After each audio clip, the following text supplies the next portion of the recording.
Iran's leaders say they can send a U.S. supercarrier to the bottom of the sea. After the latest U.S.-Israel strikes on Tehran and the missile barrages that rattled Abu Dhabi, Dubai, Doha, and Riyadh, that threat suddenly feels less abstract. But can Iran really sink a U.S. carrier in the Middle East? On paper, Tehran has built a formidable carrier kill toolkit. The IRGC Aerospace Force fields long-range anti-ship cruise missiles like Abu Mahdi, up to roughly 1,000 kilometers, ballistic and even hypersonic systems advertised as ship killers, plus swarms of Shahed-type suicide drones and fast attack boats packed with rockets and explosives.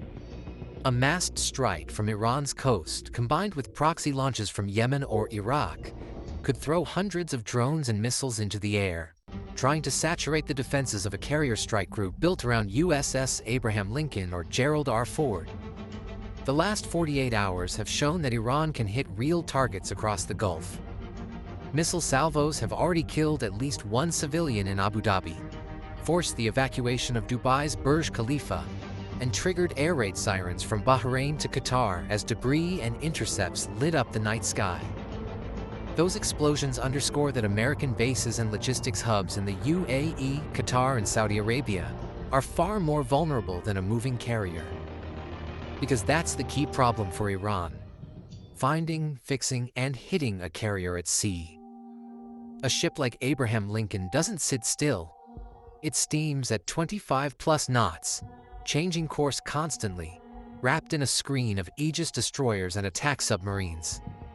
To credibly kill it, Iran would need a resilient kill chain, satellites or long-range ISR to track the carrier in near real time, secure comms to feed targeting to missile units, and the discipline to launch in tight salvos rather than politically satisfying but militarily useless dribbles.